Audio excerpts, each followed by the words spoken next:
সারা রাত train journey করে পরের দিন সকালবেলা পৌঁছে গেলাম আমেদাবাদ স্টেশনে। আজকে আমরা এই আমেদাবাদ শহরটাকে একটু ভালোভাবে ঘুরে দেখব। এখানে যা যা দর্শনীয় জায়গা রয়েছে সেগুলোকেও ঘুরে দেখব। আমরা প্রথমেই আমেদাবাদ স্টেশন থেকে অটো করে চলে এসেছিলাম বিখ্যাত গান্ধীজি সবরমতী আশ্রমে। এই সবরমতী আশ্রম সবরমতী নদীর তীরে অবস্থিত, আর আমেদাবাদ এবং গুজরাটের একটা দর্শনীয় স্থান। আপনারা যদি গুজরাট আসেন অবশ্যই গান্ধীজি সবরমতী আশ্রমকে আপনাদের বাকেট লিস্টে রাখবেন।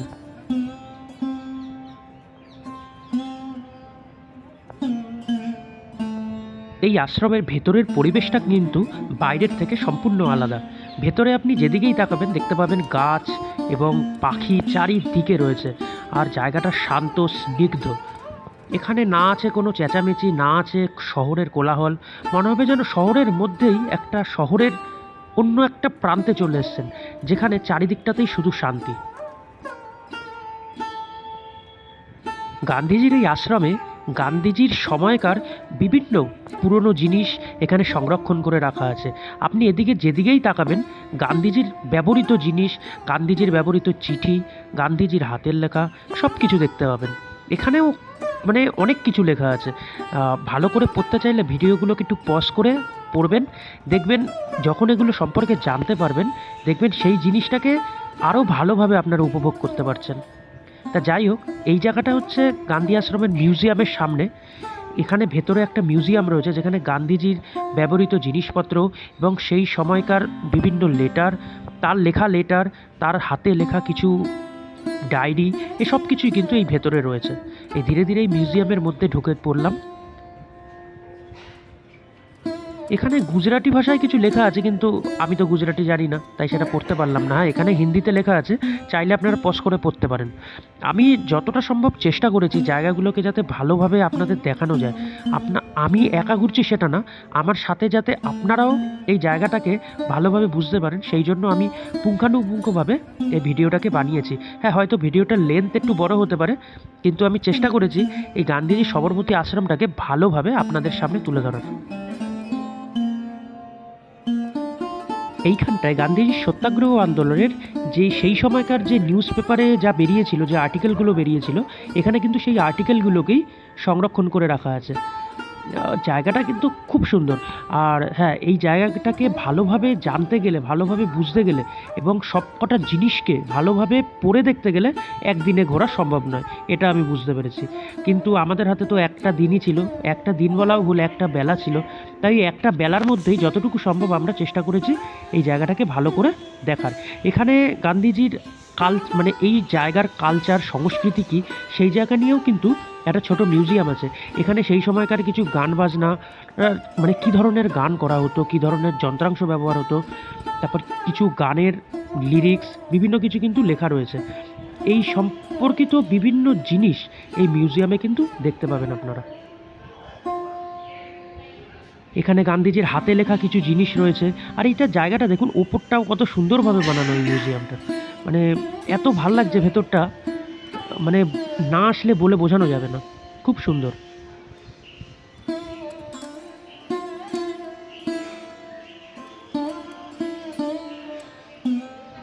এই জায়গায় গান্ধীজি টেক্সটাইল স্ট্রাইক যে করেছিলেন সেইটার সম্পর্কে কিছু তথ্য এইখানে লেখা রয়েছে। এবং এই পুরো মিউজিয়ামটাতেই কিন্তু এরকম। এখানে বিদ্যাপীঠ, গান্ধীজি যে একটা বিদ্যাপীঠ তৈরি করেছিলেন সেই জায়গা সম্পর্কে লেখা রয়েছে। আপনি যে দিকটাতেই ঘুরে দেখবেন সব কিছু আছে।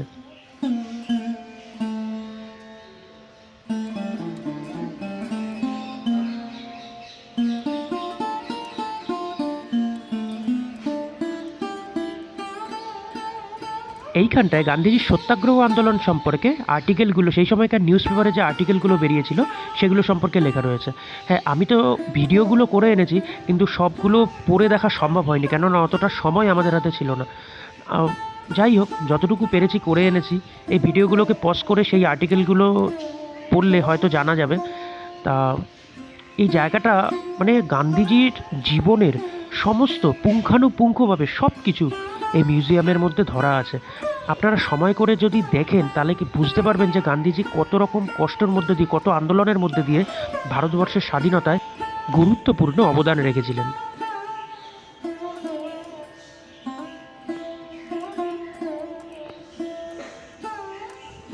রাওলাট অ্যাক্টের বিরুদ্ধে গান্ধীজি কিভাবে তার প্রতিবাদটাকে তুলে ধরেছিলেন এখানে সেই সম্পর্কেই কিছু তথ্য দেওয়া রয়েছে। এখানে ডেমোক্রেসি কীরকম হওয়া উচিত, গান্ধীজির গান্ধীজি কি মনে করতেন ডেমোক্রেসি মানে, তার মতামতটাকেই কিন্তু এখানেও লেখা রয়েছে। এছাড়াও যখন এদিকে ঢুকবেন ভেতরে আরও বিভিন্ন বিভিন্ন জিনিস লেখা রয়েছে, পড়ে শেষ করা যাবে না, এত কিছু রয়েছে এখানে। এখানে গান্ধীজির অ্যারেস্ট হওয়ার পর কিরমভাবে তার মতাদর্শকে এগিয়ে নিয়ে যাওয়া হয়েছিল সেইটা সম্পর্কে লেখা রয়েছে। এছাড়া এখানে একটা সুন্দর আর্ট তৈরি করা রয়েছে যেখানে গান্ধীজি তার সত্যাগ্রহ, লবণ সত্যাগ্রহ করছেন এবং তার পেছনে হাজার হাজার লাখো লাখো মানুষ তাকে সাপোর্ট করার জন্য তার দিকে এগিয়ে আসছেন। কি সুন্দরভাবে এই আর্টটাকে তুলে ধরা হয়েছে এখানে মিউজিয়ামের মধ্যে। সত্যি এগুলো দেখলে সেই সময়কার মানুষরা কত কষ্ট করে, কতভাবে এই ভারতবর্ষের স্বাধীনতা কিভাবে আনা যায় সেই সম্পর্কে চেষ্টা করেছিলেন, সেটা ভাবলে গায়ে আমাদের কাঁটা দিয়ে ওঠে।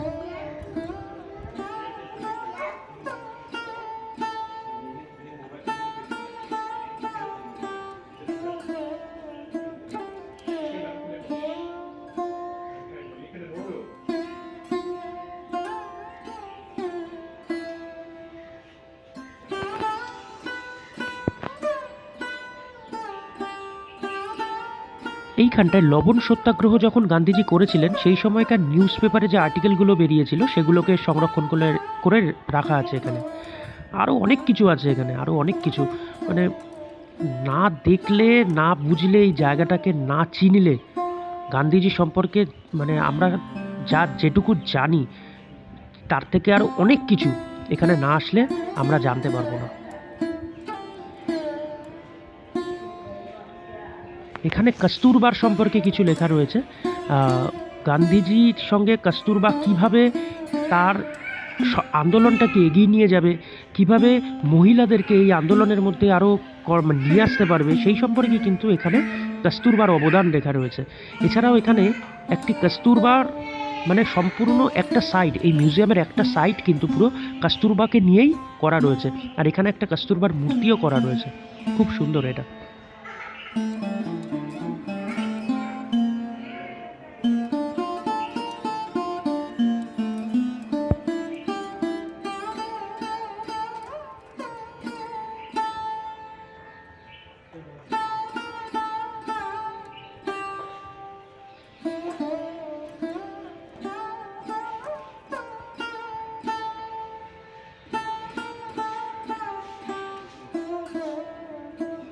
যাতে দেশি কাপড় বিক্রি হয় সেই জন্য গান্ধীজি বিদেশ থেকে আনা ইংল্যান্ড থেকে আসা কাপড়গুলোকে পুড়িয়ে এক অনবদ্য আন্দোলন গড়ে তুলেছিলেন, যাতে ইংরেজরা এদেশে তাদের দেশে তৈরি করা কাপড়গুলো এনে বিক্রি করতে না পারে। এখানে সেই সম্পর্কেই লেখা রয়েছে। ধীরে ধীরে আমাদের মিউজিয়ামের ট্যুর কমপ্লিট করে আমরা বাইরে এলাম, যাতে এই আশ্রমের বাইরের পরিবেশটাকেও আমরা দেখতে পারি। আর এই বাইরের পরিবেশটা কিন্তু আমেদাবাদ শহর, যে শহরের মধ্যে একটা এত সুন্দর একটা সবুজ জায়গা রয়েছে, এটা না আসলে এখানে বোঝা যাবে না। আর এই গার্ডেনের মধ্যেই রয়েছে গান্ধীজির একটা খুব সুন্দর একটি স্ট্যাচু। এখানে বাইরে জুতো খুলে আসতে হয়, তা আমরাও বাইরে জুতোটা খুলে রেখে এখানে এসেছিলাম গান্ধীজির এই গার্ডেনটার মধ্যে। এখানে একটা ছোট্ট মাঠ মতন করা, সেখানেই গান্ধীজির এই মূর্তিটা তৈরি করা। খুব সুন্দর এই জায়গাটা।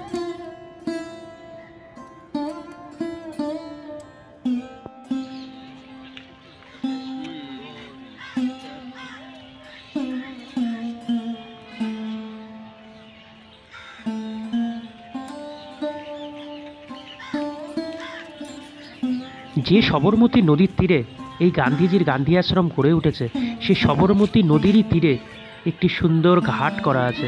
এই হচ্ছে সেই ঘাটটা। গান্ধী আশ্রমের সবথেকে সুন্দর ঘাট এটাই, গান্ধীঘাট বলে এই জায়গাটাকে।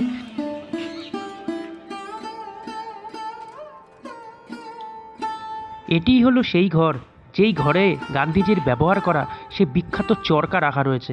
এই সেই চরকা, যে চরকা গান্ধীজি একসময় নিজের হাতে ঘুরিয়েছেন।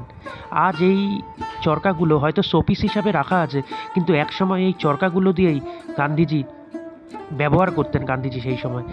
আর সেই সময় যে খাদির কাপড় তৈরি হতো সেগুলো কিন্তু এই চরকায় বোনা সুতো দিয়েই তৈরি হতো। শুধু ভাবলেও অবাক লাগছে যে একসময় এই জিনিসগুলো গান্ধীজি নিজের হাতে ব্যবহার করেছেন, আর আজ আমরা সেগুলো নিজের চোখের সামনে দেখতে পাচ্ছি। সত্যি ভাবলে মানে গায়ে কাঁটা দিয়ে উঠছে। আর এই ঘরটায় কিন্তু একটা না, অনেকগুলো চরকা রয়েছে। আর এখানে কিছু একটা লেখা রয়েছে। তো যাই হোক, এই ঘরটাও কিন্তু খুব সুন্দর। ওপরের ছাদটা, সিলিংটা একটু উঁচু, আর নিচে গান্ধীজির ব্যবহার করা চরকাগুলো রাখা। সত্যি অপূর্ব লাগছে এই জায়গাগুলো। সামনের ঘরটা ফেলে রেখে যখন ভেতরের ঘরটায় এলাম, ভেতরের ঘরেও কিন্তু বিভিন্ন আকৃতির, বিভিন্ন আকারের চরকা রাখা। আমি হয়তো জানি না কোনটা কী কাজে ব্যবহার হয়, তবে দেখে যতদূর মনে হচ্ছে এগুলো দিয়ে সুতো এবং সুতো তৈরি হতো এবং কাপড় বোনা হতো। এক একটা চরকায় এক এক রকম গেজের সুতো তৈরি হতো, দেখে যেটুকু মনে হচ্ছিল। যে এখানে যদি একজন গাইড থাকতেন তাহলে খুব ভালো হতো। সে আফটার অল বুঝিয়ে আমাদেরকে বলতে পারতেন যে কোন চরকাটায় কী কাজে ব্যবহার করা হয়, কেননা এখানে অনেক রকম বিভিন্ন ধরনের চরকা রয়েছে।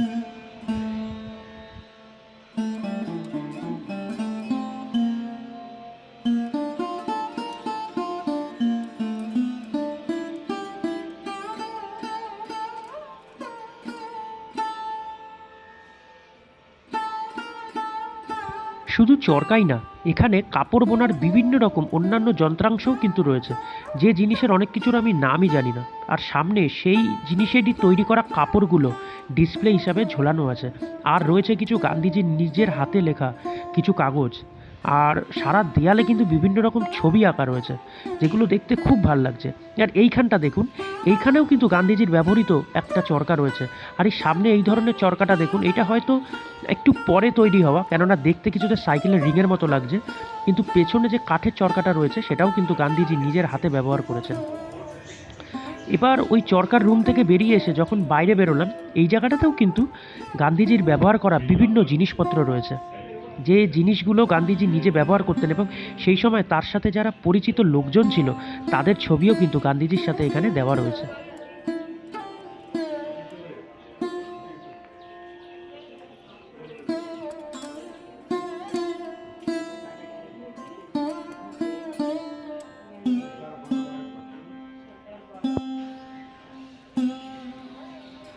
এখানেও গান্ধীজির নিজের হাতে লেখা কিছু চিঠি এখানে রয়েছে, যেগুলো 1921 সালে লেখা। যাই হোক, এই জায়গাগুলো আসলে গান্ধীজির সম্পর্কে এত কিছু জানা যাবে, যেগুলো আমরা কোনোদিন বই পড়ে জানতে পারবো না। এই জায়গাটাকে ভিজিট করলে তবেই আমরা জানতে পারবো গান্ধীজির সম্পর্কে।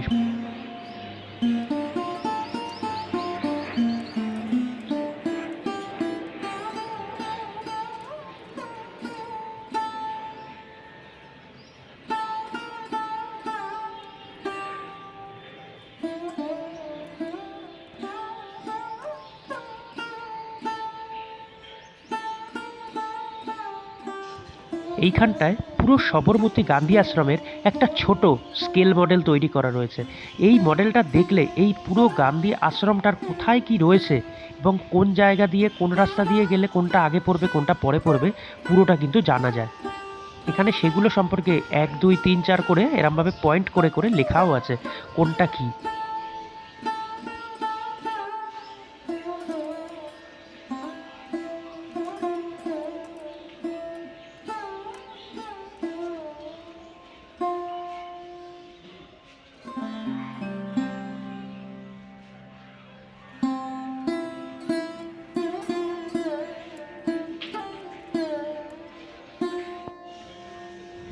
গান্ধী আশ্রমের ঠিক মাঝখানে কিন্তু এরম একটা ছোট্ট জলাশয় রয়েছে, যে জলাশয়টার চারিদিকে হচ্ছে গান্ধী আশ্রমের মিউজিয়ামগুলো এবং গ্যালারিগুলো রয়েছে, আর ঠিক তার মাঝখানেই রয়েছে এই ছোট্ট জলাশয়। জলাশয়টা কিন্তু দেখতে খুব সুন্দর লাগছে, আর চারিদিকে ফুল গাছ দিয়ে সাজানো। আর ওই জলাশয়ের পাশ দিয়ে এগোলেই কিন্তু আর একটা গ্যালারিতে আপনারা ঢুকে যাবেন, যেখানে সেই সময় গান্ধীজির সাথে সেই আন্দোলনে যোগদান করা অন্যান্য আরও অনেক যে সমস্ত মহান ব্যক্তিত্ব ছিল, তাদের ছবি, তাদের নাম, এবং তারা কিভাবে গান্ধীজিকে সহায়তা করেছিলেন গান্ধীজির সেই আন্দোলনে ভারতের স্বাধীনতা এনে দেওয়ার জন্য, সেই সম্পর্কেও কিন্তু লেখা রয়েছে।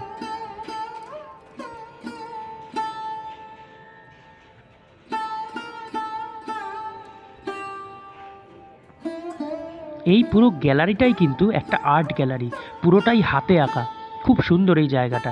এখানে ঢুকলে মানে এত ভাল লাগবে, মানে একটা মনে হবে যেন একটা অন্য জগতে চলে এসেছি।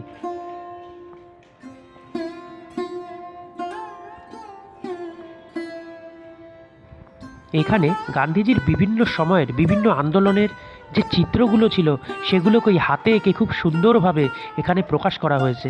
এখানে যেরকম গান্ধীজি বক্তৃতা দিচ্ছেন এবং তার সামনে হাজারো হাজারো মানুষ তার সেই বক্তৃতা শুনছেন, সেইটা সম্পর্কে লেখা রয়েছে। এই জায়গাটা সত্যি খুব সুন্দর, খুব সুন্দর। এখানে দেখুন, এখানে গান্ধীজি বসে রয়েছে এবং তাকে ঘিরে চারিদিকে সেই সময়কার মহান ব্যক্তিত্বরা বসে রয়েছেন এবং তারা চিন্তা করছেন কিভাবে এই ভারত মাতার বুক থেকে ইংরেজদেরকে সরানো যায়।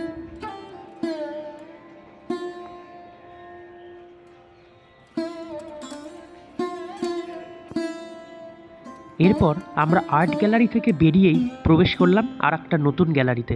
এখানেও কিন্তু গান্ধীজি সম্পর্কে লেখা রয়েছে। এখানে শুধু গান্ধীজি না, গান্ধীজির সময়কার সেই সময় আরও যে সমস্ত ব্যক্তিত্বরা ছিলেন যারা গান্ধীজিকে সাহায্য করেছিলেন তাদের সম্পর্কেও কিন্তু এখানে তাদের মূর্তি করা রয়েছে এবং তাদের সম্পর্কে লেখাও রয়েছে। এইখানটায় যেরকম গান্ধীজির বার্থ প্লেসের একটা সুন্দর ফটো তোলা রয়েছে।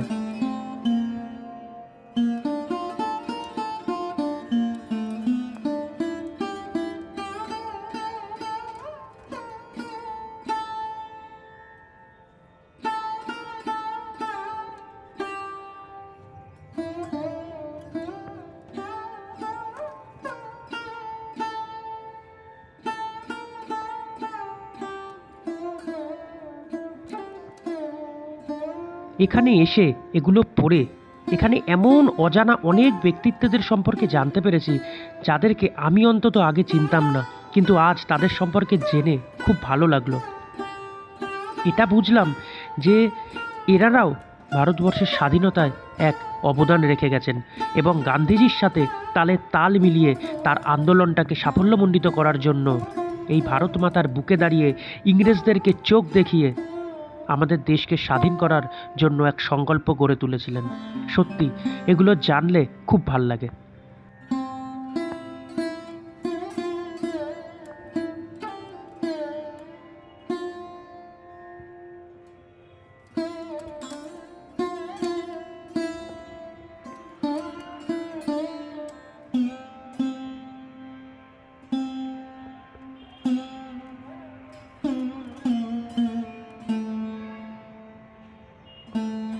এই গ্যালারিতেও কিন্তু গান্ধীজির ব্যবহৃত অনেকগুলো চিঠি রয়েছে যেগুলো গান্ধীজি নিজের হাতে কাউকে লিখেছিলেন অথবা অন্যান্য কোনো মহান ব্যক্তিত্ব গান্ধীজিকে পোস্ট করেছিলেন। সেই চিঠিগুলোও কিন্তু এখানে সংরক্ষণ করে রাখা রয়েছে। এছাড়াও এইখানে কিন্তু অনেকগুলো সেই সময়কার অরিজিনাল ফটো এই সংরক্ষণশালায় তুলে ধরা হয়েছে, যেগুলো দেখলেই বোঝা যাচ্ছে যেগুলো সেই সময়কার তোলা এবং ব্ল্যাক অ্যান্ড হোয়াইট ছবি। কেননা সেই সময় তো তখনও কালার প্রিন্ট আসেনি, আর সেই ব্ল্যাক অ্যান্ড হোয়াইট ছবিগুলো দেখলেও বোঝা যাচ্ছে তারা কতটা দৃঢ় সংকল্পের সাথে এই ভারত মাতাকে এগিয়ে নিয়ে যাবে বলে দৃঢ় প্রতিজ্ঞ ছিল।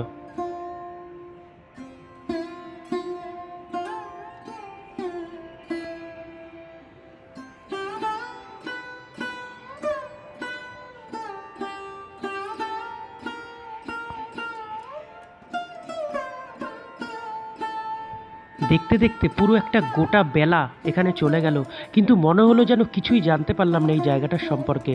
মনে হলো যেন এখনও অনেক কিছু অজানা রয়ে গেছে এই জায়গায়, যেগুলো জানা আজও বাকি। সত্যি এই জায়গাগুলোয় না আসতে পারলে, না জানতে পারলে ভারতবর্ষের ইতিহাস অনেকটাই অজানা থেকে যায়। এই জায়গাগুলো এসেছি, দেখেছি, পড়েছি বলেই অনেক কিছু জানতে পারলাম। এছাড়াও আরও অনেক কিছু অজানা রয়ে গেল যেগুলো হয়তো সময়ের জন্য হয়ে উঠল না। সত্যি ভাবলে এক অন্যরকম লাগে যে এই জায়গায় না আসলে হয়তো সেগুলো আমি জানতে পারতাম না। আপনারাও আসুন, দেখুন এই জায়গাটাকে, নতুনভাবে চিনতে শিখুন আমাদের এই ভারতবর্ষকে এবং গান্ধীজিকে। আপনাদেরও খুব ভাল লাগবে, আমি কথা দিচ্ছি।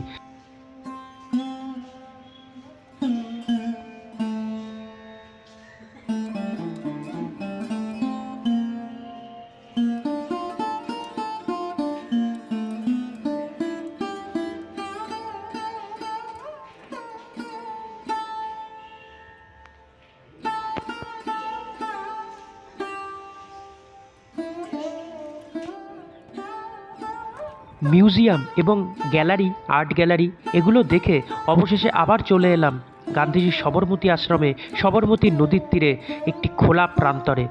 আর এই হলো সেই বাড়ি, যে বাসস্থানে গান্ধীজি বসবাস করতেন।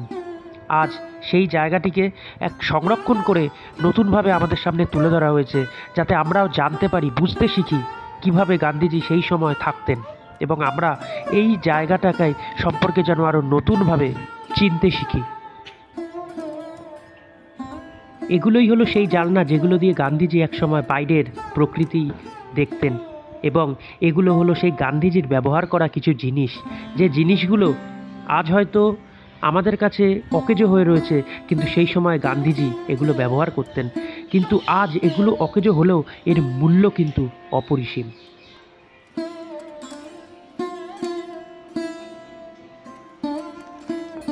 এই আসবাবপত্রগুলো কিন্তু গান্ধীজি যখন এই বাসস্থানে আসতেন তখন কিন্তু নিজের হাতে ব্যবহার করে গেছেন। আজ এগুলোকেই এখানে সংরক্ষণ করে রাখা রয়েছে।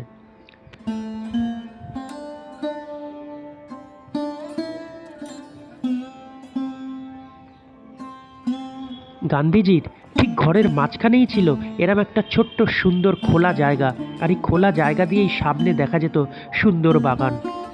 কি সুন্দর ছিল, অপূর্ব সেই সময়কার দৃশ্য, সেগুলো এখন ভাবলেই গায়ে কাঁটা দিয়ে ওঠে। একসময় এই জায়গা দিয়েই গান্ধীজি হেঁটে চলে বেড়াতেন। আজ হয়তো তিনি নেই, কিন্তু এই জায়গায় আসলে আজও তার উপস্থিতি উপলব্ধি করা যায়। এই ঘরটিই ছিল কস্তুরবার ঘর। এই ঘরে কিন্তু তিনি থাকতেন, এবং এটিই ছিল তার শোয়ার ঘর।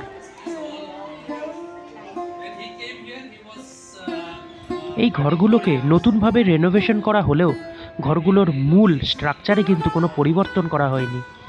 সেই সময় এই ঘরগুলো যেরাম ছিল আজও কিন্তু এগুলোকে সেরামভাবেই সংরক্ষণ করা আছে, যাতে আমরা সেই সময়টাকে ভুলে না যাই, যাতে সেই পুরনো ঘরগুলোকে, পুরনো মানুষগুলোকে আবার নতুনভাবে জানতে শিখি, চিনতে শিখি। আর এই জায়গাটি হলো একটি খোলা বারান্দার মতো, যেখানে গান্ধীজি বসে চরকায় সুতো কাটতেন। তাই জন্য এখানে সেই চরকাটি কিন্তু এখনও রাখা আছে। সামনে যে ঘরটা দেখা যাচ্ছে এটাই হলো প্রার্থনা রুম। এখানেই প্রার্থনা করার জায়গা। আর এই যে ছোট ঘরটা দেখা যাচ্ছে এটি হলো রান্নাঘর। এই জায়গাটিতেই বসে রান্না করতেন এবং সবাইকে এইখান থেকেই খাবার পরিবেশন করতেন। এই সেই রান্নাঘর, এবং ভেতরে আজ হয়তো রান্না করার সেরকম কোনো সরঞ্জাম নেই, কিন্তু বাইরে লেখা রয়েছে যে এটিই ছিল সেই সময়কার রান্নাঘর।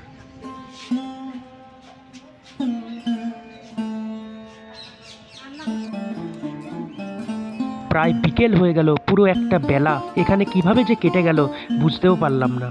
কিন্তু গান্ধীজির সবরমতী আশ্রম আমরা ঘুরে দেখলাম পুরোটাই। অনেক কিছু নতুন জিনিস জানতে পারলাম, এখনও অনেক কিছু অজানা রয়ে গেল, কিন্তু সব মিলিয়ে মিশিয়ে যেন এক অন্য জগতে সময়টা কেটে গেছিল। তাই আজকের মতো এখানেই বিদায় জানালাম, আবার দেখা হবে পরের দিন।